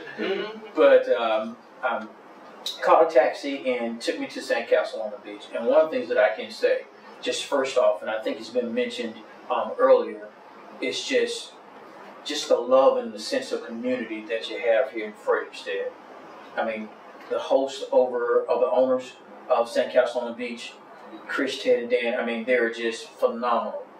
Regardless of the challenges, I mean, you felt like, hey, you're our guests, we're going to take care of you. And so the experience was absolutely wonderful. So I enjoyed staying there and really getting a chance to meet the businesses here in Fredriksted. So again, my position I'm a communications officer, pretty much. My goal is to be able to go out to the businesses and as well as the homeowners and renters and really let them know what SBA actually has to offer in regards to disaster assistance program. So one of the first objectives for me was to actually go door to door, because we realized connectivity issues, you're going to have to actually go on foot, door to door, and knock. Introduce yourself and let people know exactly what it is that we have. So, and I tell you, it's been an amazing experience. The resiliency of the people, the business owners, I mean, opening up every day, doing what needs to be done on a day-to-day basis. And what I've seen from day 1 to day 60 has been truly amazing. It'll be an experience that I will never, ever, ever forget. So again, hats off first and foremost to Fredriksted. And one of the things, what do you know? I always say, whenever you go to a town, you need to find someone that knows the town, that can basically kind of help guide you. And who do we meet? Miss Virginia Clairmont. One of the most treasured finds that you could possibly. Oh gosh. Oh my goodness. She took us on a tour around Fredriksted, introducing us individually and personally to the business owners. It's nothing like having a personal connection, because again, it simply says, hey, we're here. We want to be able to know how can we assist you. We walked 4 miles in this town. Yeah, we sure did. Yeah.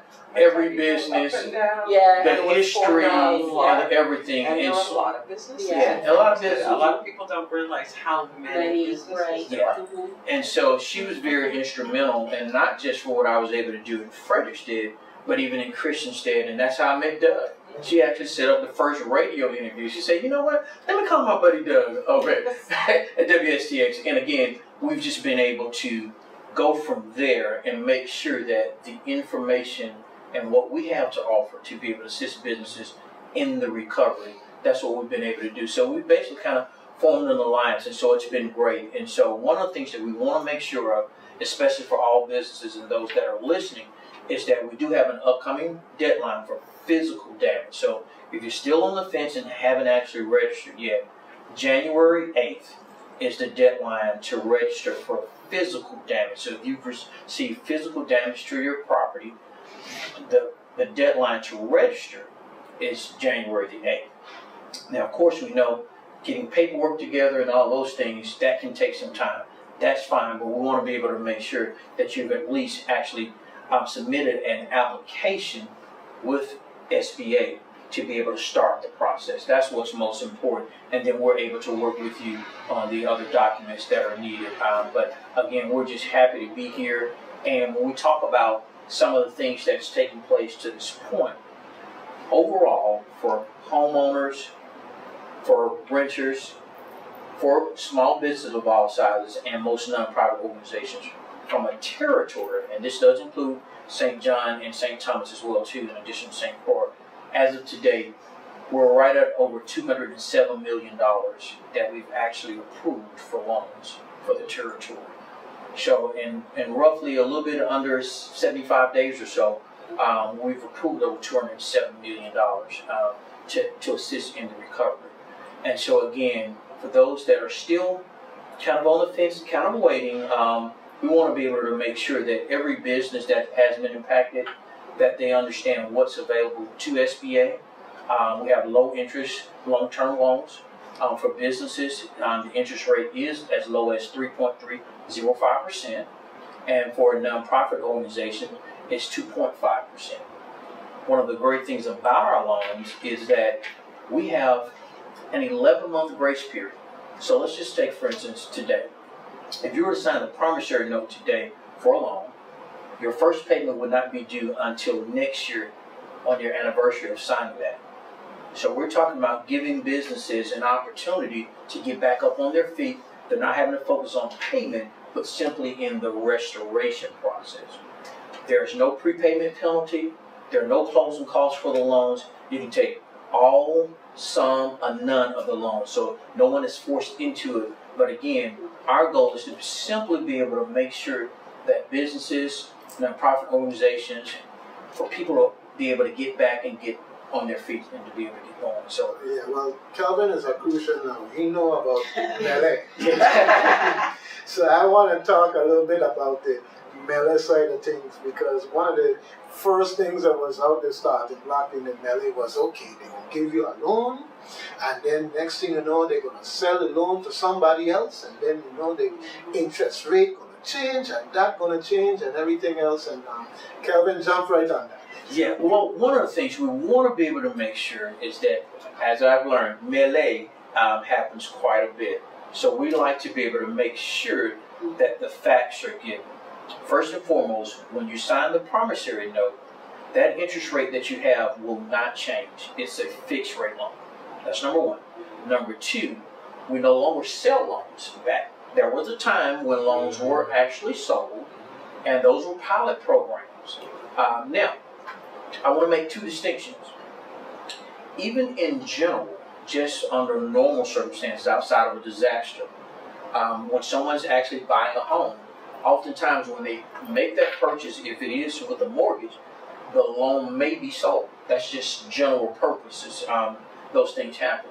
But if you have a fixed rate loan, which ours is fixed, then the terms of the loan should not change. And in this case for us, our loans are fixed, so you don't have to worry about the rate changing, and we don't sell homes. So again, you don't have to worry about either of those.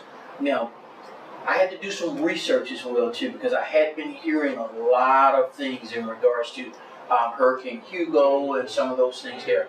Now, here's one of the things I did do. I can't speak for everyone, but I was able to actually have a loan pulled from someone that actually works with us, whose mother has been here for a long time, had a loan during Hugo.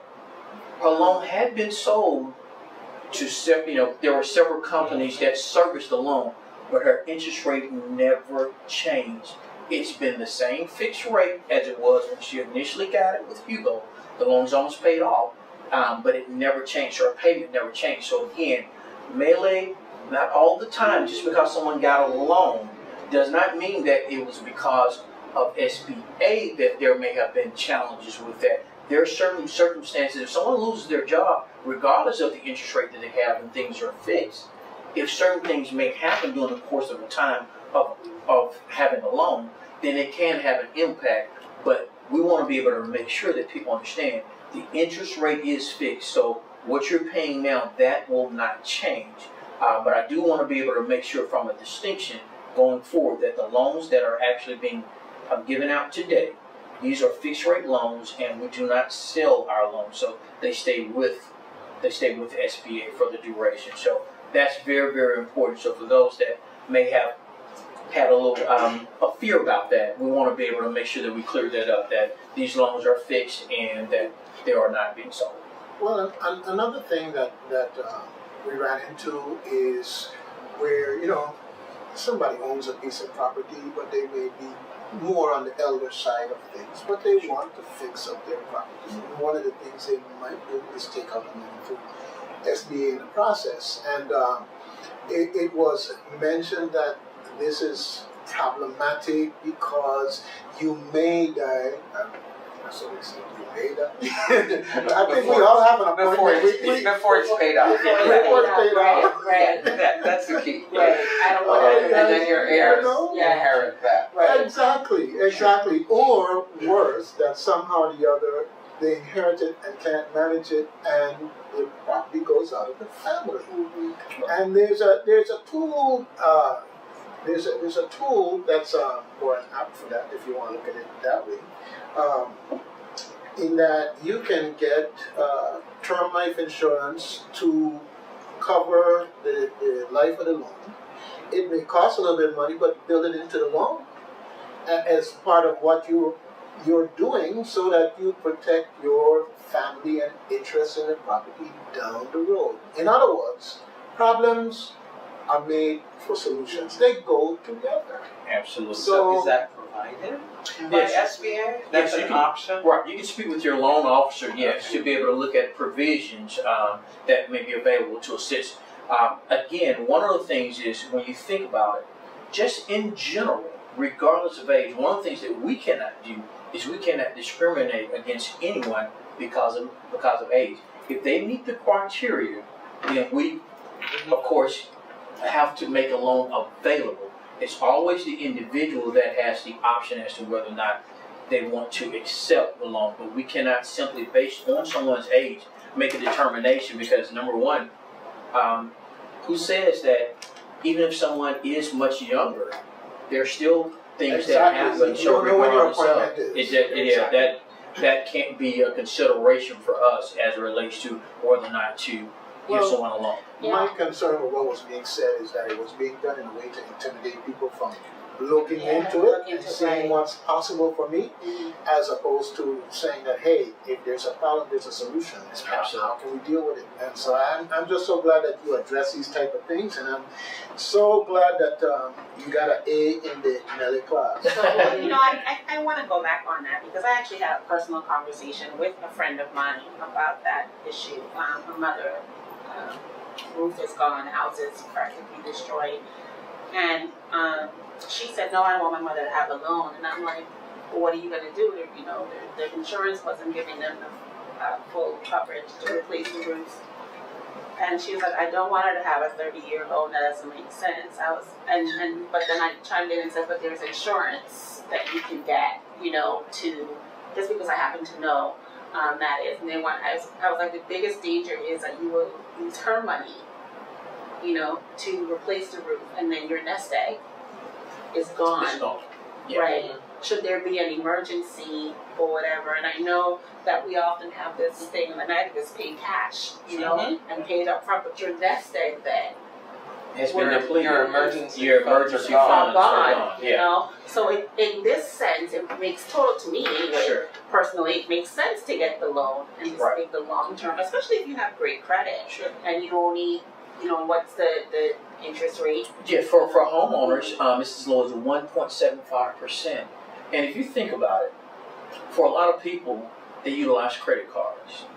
When they don't have cash available, they utilize credit cards. Well, what's the average interest rate on a credit card right now? 17, 19, 20% or so. And we're talking about basically having 12 months, because on the anniversary date of signing the partnership, that was when your first payment would be made. There's no prepayment penalty. So again, even if you take out a loan, the loan terms are basically there to be able to assist the individual in terms of having a comfortable payment. But you can always pay off that loan at any time without any prepayment penalty. So a loan doesn't have to be a 30-year loan. If you are aggressive in paying it off, you can simply make a determination as to how soon you get the loan paid off. Here's the other thing about it too. One of the things that we do also offer too is the first $25,000, there's no collateral needed. So simply on your signature, you can get up to $25,000 and you don't have to pledge any collateral. So for a lot of people, they say, well, hey, you know what? I don't want to have that much debt available, but for up to $25,000, just as long as you qualify, simply on your signature, you can actually get $25,000 made available to be able to assist with your recovery and your recovery needs. Well, I think one of the issues, I've I'm very aware of the issues around, and I believe they were Hurricane Maryland loans that were sold, because it was Real Bank that created the issues here, where interest rates were changed and a number of people were challenged. So that's, when I first met an SBA person, I said, okay, are you all still selling loans? And they didn't know. So I'm like, find out before you go talk to people, because a lot of people are going to ask that question because it got so blown up in class actions and a lot of people lost properties. But I'm aware of one elder who did borrow the funds for Hugo, restored his home, lived in his home, 30-year mortgage, and died intestate without a will, with 12 children, some of whom had died, so their children, right? And so the other piece that families need to be aware of is that planning that needs to happen, which is if an elder is taking a loan and they do have, if they can afford the life insurance, because I know that can be costly, that they have a will at least, or a trust, so that succession planning is there, so that it moves easily. Because if it's left to all the heirs, that's how a lot of our family properties fall into disrepair. Someone may step up and pay the mortgage or pay the tax, but they don't step up to maintain, and that's something that I think is critical in this whole thing. And then another thing, you said insurance. I'm hearing a lot of people learning now what that insurance thing is. Remember, if you bought from a general agent, your agent works for you. Get them to advocate for you. And if you're not satisfied, the Lieutenant Governor's office is always available, and they've got great people, because there seems to be a lot of misunderstanding. I met a young woman last night, and her bamboo floor, of course, got wet, and there's mold, and the adjuster is like, oh no, that's not covered. I'm like, go there, that's covered. And I said, you go to the Lieutenant Governor's office, talk to them, they'll advocate for you, because it's deny, but you do have to, and it's stressful to do that fight by yourself. So there are, your agent first, the Lieutenant Governor's office second, to help advocate so that you recover what you're covered for. I live by this creed. There's really only two things you need to know. Number one, you need to know what you know. And then number two, you need to know what you don't know. Those are the two things, because again, in this time frame, what a lot of homeowners discovered is what type of insurance policy they actually had. When you say you have insurance, what does that really mean? How much is your deductible? What we found is that a lot of people had deductibles that were very high in order for their payments to be manageable, but their actual damages were actually lower than the deductible. So again, there were people that had $10,000, $15,000 deductibles, and their damage may only been $5,000. Well, guess what? There's nothing the insurance company is going to do because you haven't met your deductible.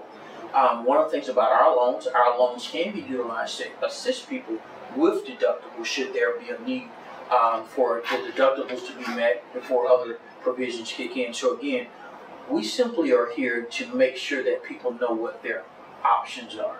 Once you have all your options on the table, the other thing that you don't have to do with us is you don't have to wait until your insurance settles. You can actually start the process with SBA, and in the event that you're making provisions with your insurance company, what we would simply do is have you, at the time of accepting the loan, is simply have you to sign assignment of insurance proceeds, so that once those insurance proceeds are made available, they would simply be utilized to then be able to pay off the loan, because we are not able to duplicate benefits. So again, we just want everyone to know what we have available, and then we'll also talk about the economic injury, which are the working capital loans. We'll also segment and talk a little bit about that as well. Yeah, well, one of the pragmatic things about the SBA the SBA loan offerings. They say potentially for homeowners and renters as low as 1.75%. And you talk to people and they say, I don't want any debt. They got 1, 2, 3 credit cards, but they don't want any debt. And somehow there's a disconnect that a credit card is, in essence, another form of a loan, and you do have debt to deal with in that sense. But 12% was mentioned earlier in the course of the conversation. Okay, well, 12% versus 1.75%. The difference is on every $1,000 you're talking about $17.50 as opposed to $120 for interest. Okay, and it all adds up. It all adds up. So it's just one of those things where it's just prudent to make a decision to go with the lower interest rate, and whether it's called loan or credit card, you really don't care. It's going to be ultimately your responsibility to have to pay it back if you want to keep as much as you can. So. I also want to add, because I know we don't do this here a lot, and Frandelle, you said this. You keep asking. Don't just stop with the first answer you get, because that may not be the right answer. Sure. You keep asking and until you get to, just ask several. I always do is I'm like, trust but verify, basically. Exactly. So I will trust what you say to me, but I will verify. So I'm going to ask other people and ask the right people too. Exactly. You're not asking the Joe Blow on the street. Go to the professionals who know, and make sure you get that information corroborated. Yeah, because because there is a lot of misinformation, especially if you listen to the radio. Oh, gosh. People calling in and telling other people what they're supposed to do. Like you're calling in. You're not the expert. You're just somebody on the street who just heard something and then I saw recently where somebody posted, my insurance says that they're going to hold 20% and I've got to complete 180 days or lose my 20%. Well, that's not really what it is, okay? What it is the mechanism for insurance companies to guarantee that the repairs are being done. And there's a check-in process, and there's a you hit a roadblock, can't get supplies, you let your people know, you have the documentation, they're not going to hold your 20% because it's your 20%, okay? Be clear about that. And then the other thing is, people need to understand you do not need to make a final settlement on your insurance in order to get the first check. I know that may be controversial to some insurance people out there, but you do not need to make a final settlement because a lot of people are going to end up lifting off their roof to begin the repairs and suddenly discover, oh my goodness, the bond beam is cracked, or my pipes for my electric there's all kinds of potentially hidden damage, at which point you've got to stop, go back to your insurance person, and get another assessment done. So, a lot of people feel that, it's 3 months in and we've got to get things fixed. And the reality is this is a long term. You're in for the long haul. And when you don't say it is, but when you're too fast. Well, hurry down. Don't eat raw meat. I know that was hurry down and eat raw meat. So, no need for that. Yeah, I have never heard that before, but I'm glad I have to be appropriating that. And that's a great segue too into what we also have, especially for businesses and most nonprofit organizations. We have what's called our economic injury disaster loans. These are, for short, working capital loans, and a business or most nonprofit organizations can apply for up to $2 million, and this is for working capital. Now, this is going to be based upon lost revenue. So what we do is we look at profit and loss statements, we look at projections, we look at past history to see here's where you are now, and here's where your income has been in the prior year or prior couple of years. Because we realize this, some businesses right now are being impacted heavily and some aren't as of now. But I've gone into several businesses, and I was in one particularly, very well-established business, and their business relies heavily on tourism. And for that day, the business owner said that she had made less than $4 in revenue for that day.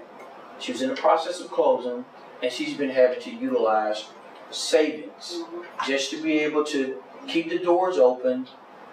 She's kind of had to cut her staff down, but she still has inventory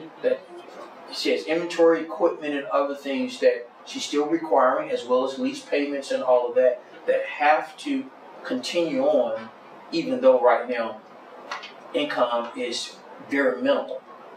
That's injury. That is major injury. And the question then becomes, how long can she actually survive with making less than $4 a day? These are where our working capital loans come into play. And so we urge every business. It will be hard for any business to have not been impacted in some way, especially economically. Some businesses may not have had as much physical damage, but when you begin to look and say, well, I haven't been able to be open because I didn't have power, or I don't have customers that are coming in like they were, or the added cost of operating. Or the added cost of operating, generators, all the other things that are actually required. So we have those economic injury disaster loans. The great thing about our deadline for that is June 20th of 2018, because we realize some businesses right now are operating and doing fine because, you have the emergency responders here, the hotels, food, that type of thing. But what happens when we start to leave? And if tourism hadn't come back or things hadn't gotten back to where they need to be, no one really knows how long it's going to take before that recovery takes place. So our loans are, the physical deadline for those loans are June 20th, 2018, but you don't have to wait. You can go ahead now and begin to apply for the economic injury disaster loans. Again, even for those loans, the first $25,000 does not require any collateral. So again, we're talking about operating capital up to $25,000, as long as it's verifiable, to be able to assist even now. And the great thing about it is just like what you said. Sometimes there may be a projection that's needed because that may be able to start, but then again, how long will you need capital to be able to go? 12 months before the first payment on the anniversary date of signing for that loan as well too. So we're talking about an infusion of working capital, paying for payroll, taking care of inventory, equipment, machinery, ordering the things, making sure that you keep your vendors,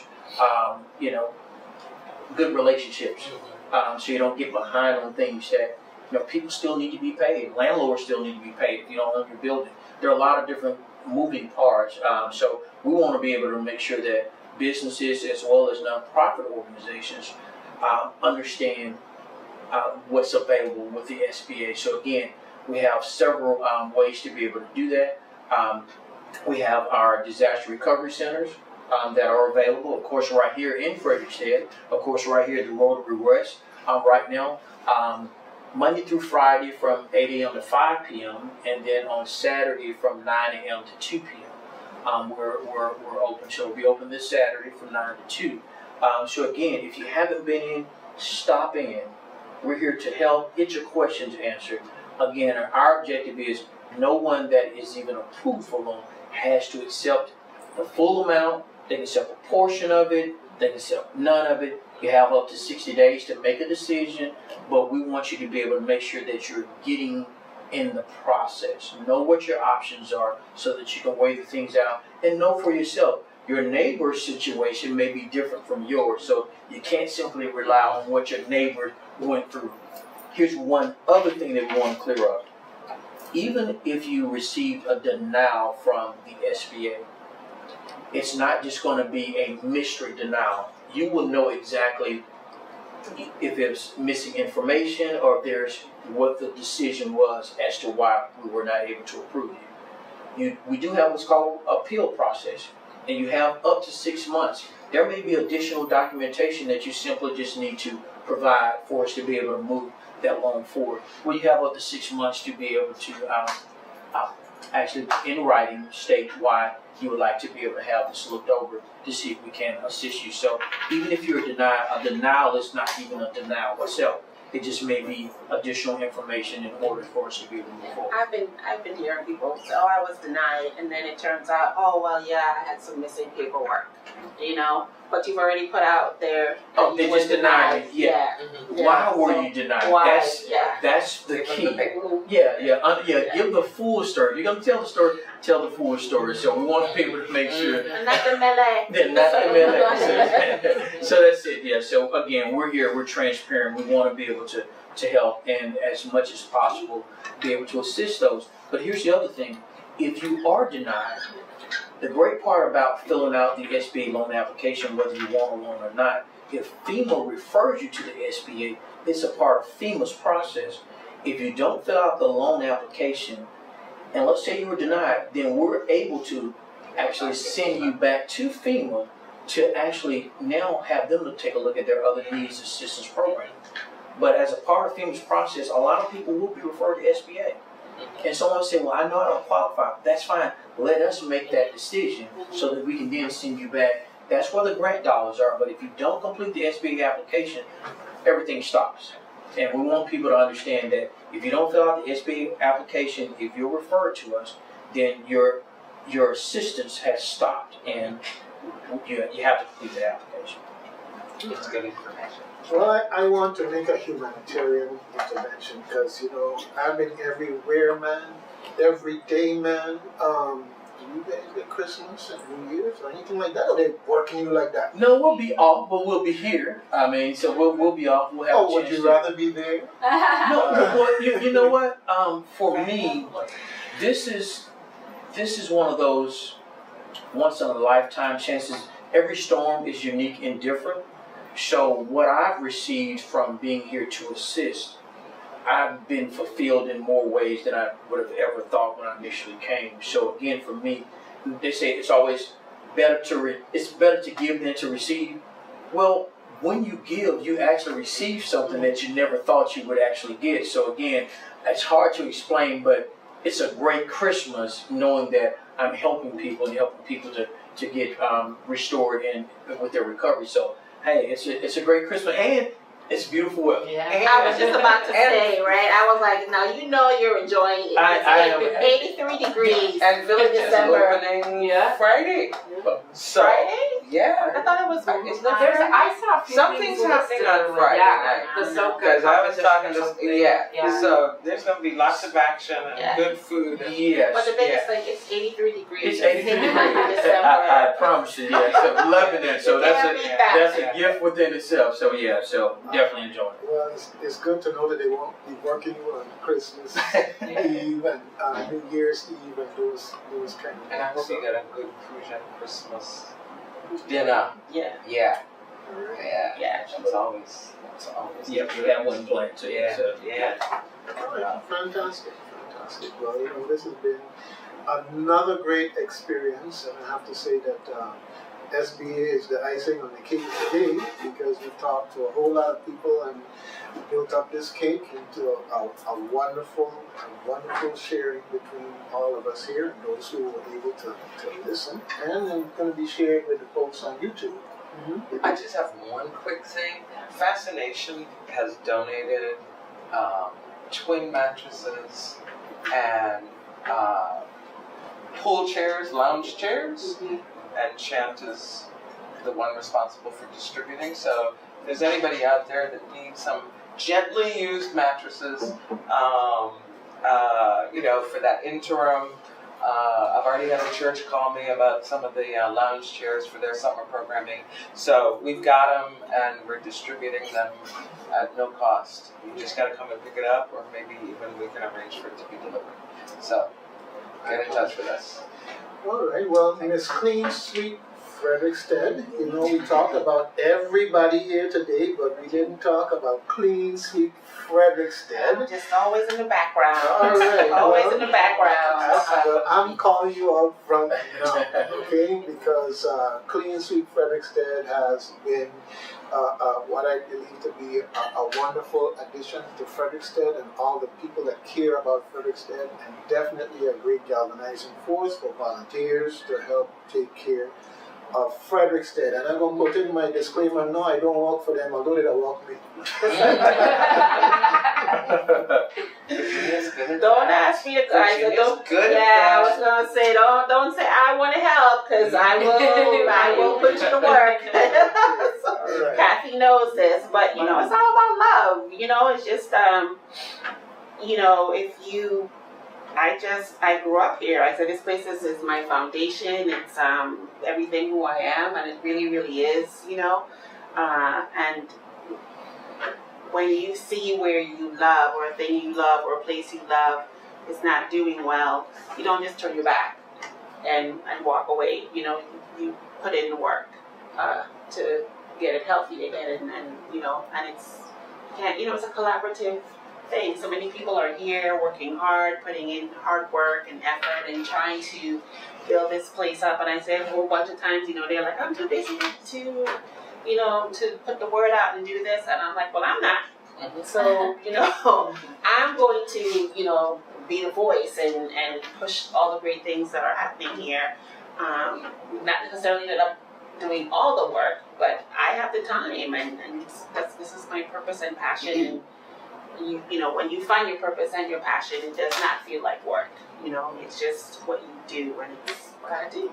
Well, I want to also say a special thanks to all of the organizations, businesses that responded when we put out the call. Enthusiastically. And have stepped up to the plate. And some folks are out there diving all now so they couldn't come in to even talk, you know. So I'm saying like, hey, we're diving, that's our job. Okay, well, you do what you do, and the important thing is people now know that on this powerful block there are 4 dive shops ready and waiting for you from wherever you want to come from, whether it's Europe, US, from Russia, wherever.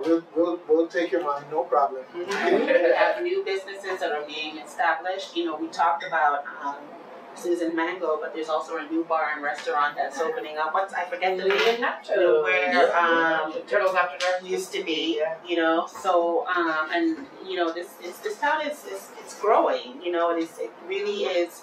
People are seeing the vision of what Fredriksted can be, and that's very exciting.